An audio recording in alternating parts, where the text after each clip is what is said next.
The sign was handwritten on cardboard, stapled crookedly to a telephone pole at the edge of a gravel road. Lakeside cabin, for sale, $20. No negotiations. Cash only. Take it or leave it.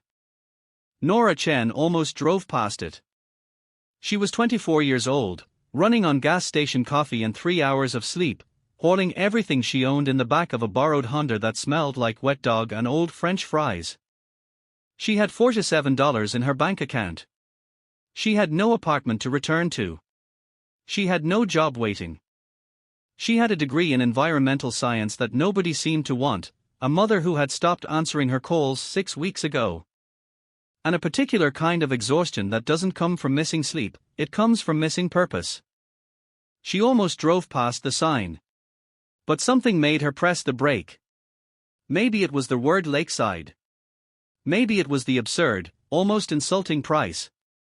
Maybe it was just the desperate mathematics of a person who had nothing left to lose calculating, very quietly, that $20 was still less than $47. She pulled over. She sat in the car for a long moment, engine running, staring at that cardboard sign in the grey October light.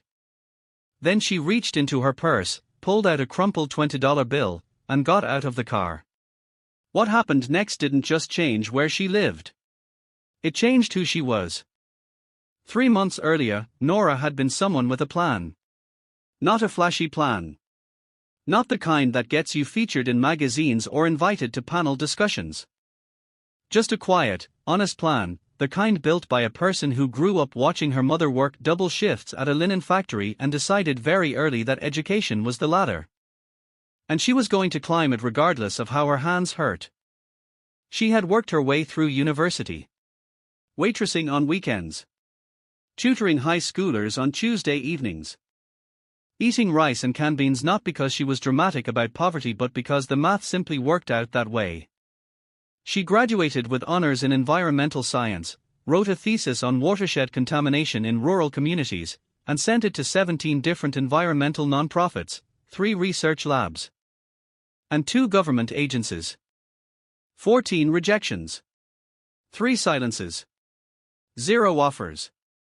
Her thesis advisor, Dr. Harmon, a kind man with messy white hair who genuinely believed in her work, told her the funding landscape had shifted. Budget cuts. Political pressure. The field is contracting, Nora. Give it time. Time. As if time were free. She took a job at a call center, answering complaints about internet service packages. She moved into a shared apartment in the city with 2 roommates she barely knew. She told herself it was temporary.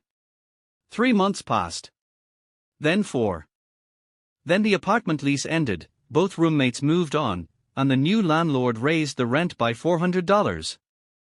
The call center laid off half the department after automating their ticketing system. In the span of 8 days, Nora lost her job and her home. She applied for 43 jobs in 2 weeks. She got 2 callbacks, both of which led to polite, apologetic emails. She borrowed the Honda from a college friend named Jess, packed everything she owned, 2 boxes of books, a duffel bag of clothes, her laptop, a sleeping bag, and a framed photograph of a lake she had visited once when she was 9 years old and decided was the most beautiful place on earth, and she drove north. She didn't have a destination. She just needed to move, because standing still felt like sinking. That's the thing nobody tells you about hitting rock bottom. It's not dramatic. There's no cinematic moment. It's just a Tuesday afternoon when you're sitting in a borrowed car on an empty stomach realizing you don't have a single address to put on a job application as your current residence. It's quiet. And the quiet is the worst part. The phone number on the cardboard sign was written in black marker, slightly smeared. Nora called it standing on the gravel road, one hand in her jacket pocket against the October cold. A man picked up on the 3rd ring. His voice was old, not frail, but settled, the way very old trees are settled. His name was Elias Vort. He was 81. He said the cabin had belonged to his wife, Margaret. Margaret had died in February. He didn't want to manage the property anymore. He didn't need money from it. He just needed it to go to someone. Why $20? Nora asked. Because free things get disrespected, he said. $20 makes it a transaction. Makes it real. Makes you responsible for it. She asked if there was a catch. Long pause. The cabin needs work, he said. Structural, cosmetic, mechanical. The roof's been patched twice and needs proper attention before spring. The water system hasn't been checked in 2 years. The dock is mostly intact. The land's about 3 acres. The lake's public but your shoreline is private. Nora looked down the road in the direction the sign seemed to point. Through the bare trees she could see, very faintly, the grey shimmer of water. I don't have tools, she said. Or construction experience. Do you have $20? She did. They met the next morning. Elias drove a truck so old it seemed to run on stubbornness alone. He handed her a manila envelope with the deed papers, a hand-drawn map of the property lines, and a key on a brass ring. He accepted her folded $20 bill, looked at it for a moment, then placed it carefully in his breast pocket. Margaret loved this place, he said, not looking at her. She'd sit on the dock every morning with her coffee and just watch the water. Said it was the only place she could hear herself think. He drove away without another word. Nora stood alone at the edge of the property, key in her hand. The cabin was, rough was a generous word. The exterior walls were weathered grey-brown wood, one window boarded over with plywood, the porch railing collapsed on one side. Dead leaves had accumulated against the front door like a small protest. A rusted metal sign above the door read, in letters Nora had to study to decipher, Still Waters. She pushed the door open. Inside, dust. Cold. A stone fireplace blackened with years of use. A kitchen with a hand pump faucet and cabinets swollen from humidity. A narrow staircase leading to a loft. A wood stove in the corner. A wooden table with 2 chairs. On the table, as if left deliberately, a single object. A journal. Old. Dark green cover, leather gone soft at the corners. The initials MAV pressed into the front cover, Margaret and Vort. Nora stood at the table in the cold, dusty silence and held the journal without opening it. Somehow she understood, without knowing how she understood, that whatever was inside that journal mattered. Not to the world. Not yet. But to her, specifically to her, at this moment, in this life, it mattered enormously. She set it back on the table. Carefully. Like something sacred. Then she went back outside, looked at the collapsed porch railing, looked at the boarded window, looked at the lake glittering cold and silver between the trees. Okay, she said quietly, to no one. To herself. To the cabin. Maybe to Margaret. Okay. The first 2 weeks were the closest Nora came to walking away. She didn't walk away. But she thought about it every morning when she woke up in her sleeping bag on the floor of the loft, breath visible in the cold air. Listening to the wind move through gaps in the roof she hadn't found yet. She thought about calling Jess and saying she'd made a mistake. Driving back to the city. Sleeping on a couch. Accepting the small humiliations of dependence as the price of being warm. She didn't make that call. Instead she drove to the nearest town, a place called Delfield, 12 miles away. Population maybe 1100, and spent an afternoon at the library using their Wi-Fi to research basic cabin repair. She watched YouTube videos on patching roof flashing. She read forum threads about old hand pump water systems. She downloaded a PDF on Rewrote assessment that was written for professionals but that she read 3 times until it started making sense. She had $32 left after buying 2 gallons of paint primer at the hardware store where a man named Carl talked to her slowly and carefully the way people sometimes talk to people they assume don't know what they're doing. She smiled. She asked the right questions. She learned he was actually helpful if you didn't react to his manner. She bought what she could afford. The rest she improvised. The first thing she repaired was the porch railing, not because it was urgent but because she needed a small, visible victory. She used what she found stacked under the cabin's back eave, dried and old but solid. She watched a video for times. She made mistakes. She pulled apart what she'd done and started over. 3 days later, the railing held. She pressed her whole weight against it, both hands gripping the wood, testing. It held. She allowed herself exactly 30 seconds of feeling good about it. Then she moved to the boarded window. The water system was the hardest. The hand pump in the kitchen connected to a shallow well, and something in the system had corroded. She spent a full week not understanding it, reading about it, partially dismantling it, getting it wrong, sleeping badly, feeling stupid. And almost crying in the kitchen at 2 a.m. before she remembered something in the PDF she'd printed at the library about a specific type of leather cup valve that wears out in old pump systems and can be replaced with cut pieces from certain hardware supplies. She drove to Carl's hardware store in Delfield. She explained what she needed. He looked at her differently this time, not quite equal, but approaching it. He found the right material. She replaced the valve. She primed the pump 17 times. Water came. Cold and slightly metallic and absolutely real, flowing from the spout into her cupped hands. She didn't allow herself 30 seconds this time. She just stood at the sink and let herself feel it for as long as it took, which was about 4 minutes. And some of it was tears and some of it was lake cold well water, and she didn't try to separate them. But the hardest part of those weeks wasn't the physical work. It was the evenings. Because in the evenings, once the light was gone and the fire was going in the wood stove and the cabin was as warm as she could make it, Nora would sit at the wooden table and she would think about her life. Really think. Without distraction, without phone notifications, without the ambient noise of other people's lives to drown out the volume of her own thoughts. She thought about her mother, who had worked herself into a bad back and a permanent kind of tiredness and who had told Nora 100 times that education was the way out. And who had gone silent after Nora failed to find work as if the silence were a form of punishment, or grief, or both. She thought about her thesis, the watershed contamination research she had spent 2 years on, sitting in a digital folder, unread by the people who should have read it. She thought about who she was outside of her ambitions. And she realized, sitting alone in a cabin by a frozen-edged lake in November, that she wasn't entirely sure. It was the most frightening thought she'd had in years. And then, on the 3rd week, she opened Margaret's journal. She opened it on a Sunday afternoon when the light through the repaired window was pale gold and the lake was the color of pewter and the cabin was quiet in the specific way it got quiet when the wind dropped. She had been circling the journal for 3 weeks. Picking it up. Setting it down. Telling herself it wasn't hers to read. Telling herself it was private.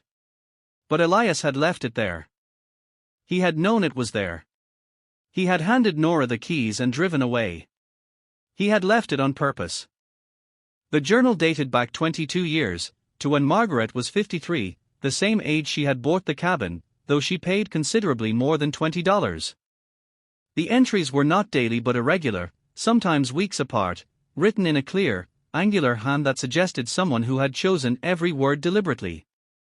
The first entry Nora read stopped her cold.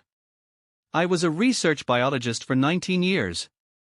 I published 41 papers. I testified before 2 congressional subcommittees on freshwater contamination. I believed I was doing important work. Then the funding stopped, the lab closed, my work was archived and filed and quietly forgotten, and I spent 2 years trying to understand what I was without the credential that had defined me. Then I found this lake. I am starting to understand that the work was never about the papers. It was about the water. It's always been about the water. Nora set the journal down. She picked it up again. She read for 4 hours straight. Margaret Vort had been, in the language of her formal life, an aquatic biologist specializing in watershed health. But in the language of the journal, the real language, the one she used when no one was reading, she was a woman who loved water the way some people love music or mathematics. Who had grown up on a lake in Minnesota and had chosen her entire professional life around understanding how water moved, what it carried, what it remembered. She had built a quiet monitoring system around the property's shoreline. Hand-built instruments. Careful, manual observation recorded in small notebooks she had stored in a waterproof box under the floorboards of the dock. As Nora discovered when she read the journal's instructions and went to look. The notebooks were there. 17 of them. 22 years of water chemistry readings, temperature data, pH measurements, observations of aquatic vegetation and insect populations. Taken every week, by hand, by one woman sitting on a dock with a coffee thermos and a profound belief that local, consistent, long-term data was worth something even when no institution was paying her to collect it. Nora sat on the dock in the cold November air with 17 notebooks fanned around her and felt something shift in her chest, not metaphorically, or not entirely metaphorically. A physical sensation. Like a door opening that she hadn't known was closed. Margaret's data was extraordinary. Not dramatic. Not headline ready. But for anyone trained to read it, anyone like Nora, who had spent 2 years studying watershed health, the patterns across 22 years were undeniable. Evidence of a slow but measurable contamination event upstream. A creeping change in nitrate levels that corresponded with the expansion of agricultural operations in the watershed.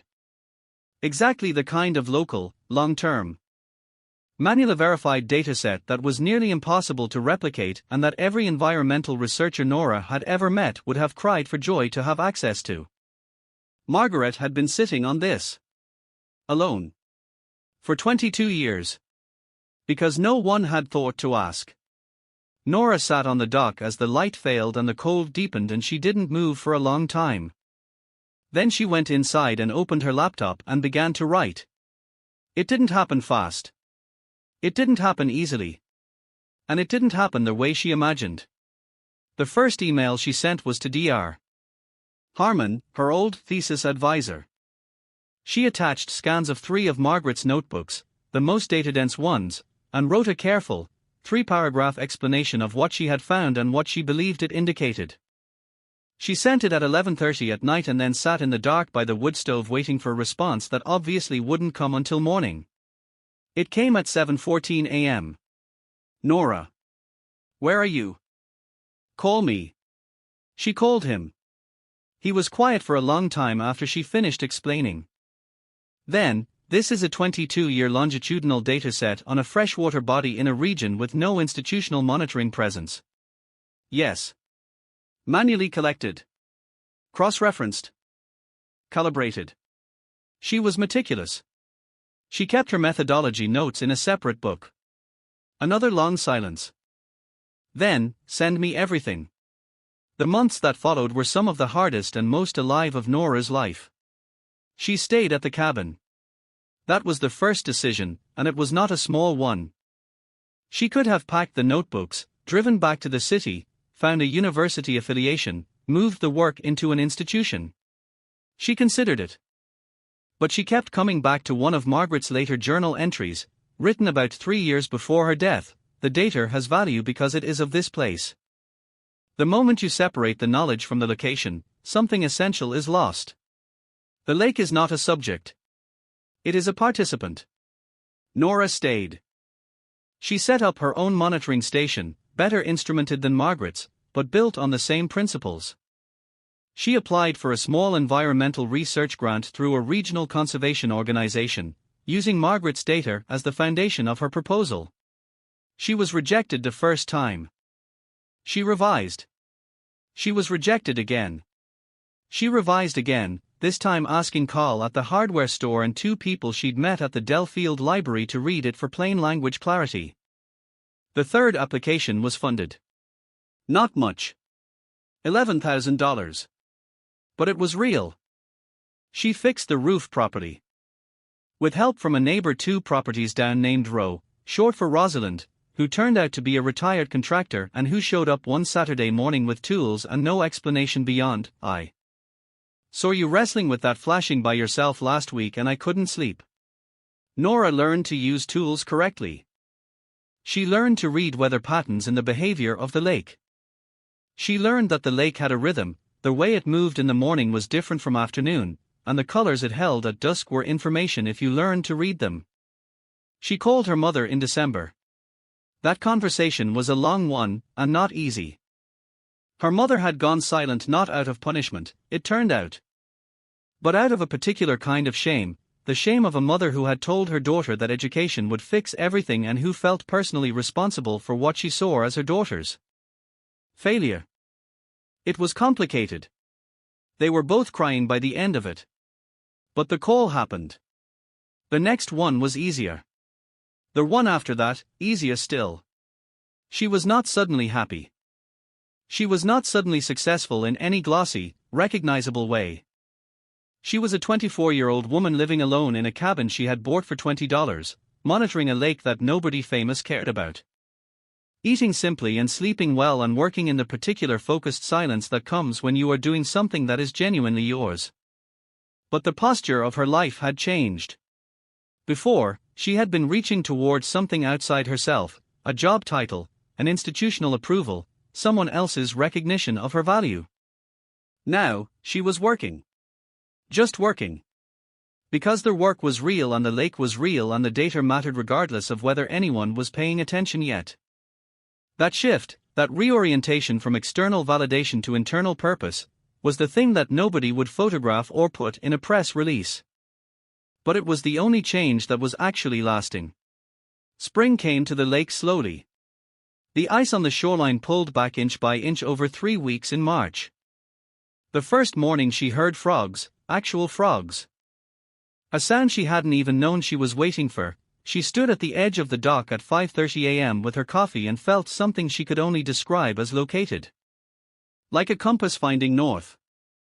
She had been digitizing Margaret's notebooks, all 17, a painstaking process, and cross-referencing the data with publicly available satellite imagery and upstream agricultural records.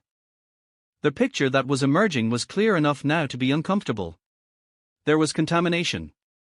Slow, low-level, agricultural nitrate loading that would not make anyone's front page but that, over another 20 years, would begin to visibly damage the lake's ecosystem. Dr.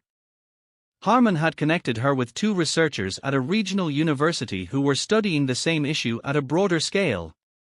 They wanted to incorporate her dataset, Margaret's dataset, into their work. She said yes. On one condition. I want the original data cited to the collector, Nora said in the call with them. Not to me. I want the citation to read, data collected by Margaret and Vort, Still Waters, 2002 to 2024. There was a small pause. Then the researcher on the other end said, that's unusual, but absolutely appropriate. We'll make that work. That night, Nora sat at the table, the same table where the journal had been waiting for her, and wrote to Elias Vort. She told him what his wife had done. She told him that the data Margaret had collected over 22 years was going to be formally cited in peer-reviewed research. That scientists at a university had called it an extraordinary contribution to the understanding of freshwater health in the region. She told him that his wife's work had mattered. She mailed the letter because she somehow knew that Elias was not a man who would read email. 3 weeks later, she received a letter back. 2 pages, handwritten on blue paper. She read it standing at the mailbox in the April light. Nora, Margaret would have been stubborn about taking credit. That sounds like her and I'm glad you insisted. I want to tell you something I should have told you when we met. I didn't choose you randomly. I drove past you in that parking lot in Dell Field 3 days before you saw the sign. You were sitting in your car eating crackers and reading something. I don't know what you were reading. But I watched you for a minute and I thought, she's still paying attention. Even now, she's still paying attention. Margaret always said the people who could save the water were the ones who still looked at it. Who hadn't stopped looking. Take care of the lake. Elias Nora stood at the mailbox for a long time. The wind moved through the pines. The lake, she could see it from here, through the trees, the same way she could always see it now. As if her eyes had recalibrated to always find it, was green-blue and glittering in the April light. The sign had not been random. The $20 price had not been random. The journal left deliberately on the table had not been random. Elias Vort had been watching for someone like Nora the way Margaret had been watching the water, patiently, carefully, with complete faith that the right person would eventually come. She thought about the photograph she had carried in her car. The framed photo of a lake she'd visited when she was 9 years old and decided was the most beautiful place on earth. She had looked at it 100 times since, and only recently, looking at it closely one evening, had she thought to turn it over. On the back, in handwriting she didn't recognize, were 4 words. Still there. Still yours. She had no idea who had written it. The photograph had been a gift from her mother, who couldn't remember where she'd gotten it. She didn't try to explain it. Some things are not puzzles to be solved. Some things are simply true. A year after she pressed the brake on that gravel road, Nora Chen was still living at Still Waters. The cabin was structurally sound, warm in winter, and full of books. The monitoring station ran on a small solar system she'd built with instructions downloaded at the Dell Field Library and components funded by a second grant. Margaret's data, properly cited, formally acknowledged, was cited in 3 published research papers. A 4th was in progress, and Nora was a contributing author. She was not wealthy. She was not famous. She had never gone viral, never been featured on a list, never stood at a podium collecting an award. But she woke up every morning and walked to the dock with her coffee, and she watched the water, and she wrote down what she saw. And she understood exactly where she was and exactly why she was there. She had learned things that year that no degree had taught her. She had learned that desperation, when it runs out of road, sometimes leads you to a gravel road with a cardboard sign. She had learned that $20 can be the most significant financial transaction of your life. She had learned that the most important work is often invisible, often uncelebrated, often performed by someone sitting alone on a dock believing it matters even when no one is watching. She had learned that a stranger's grief can become someone else's foundation. That data collected in silence can speak loudly, given time. That a lake is not a backdrop. It is a presence. And she had learned, slowly, imperfectly, across months of cold mornings and small victories and difficult phone calls and hard questions in the dark, that purpose doesn't come from the outside. It doesn't arrive in an acceptance email or a salary figure or someone else's approval.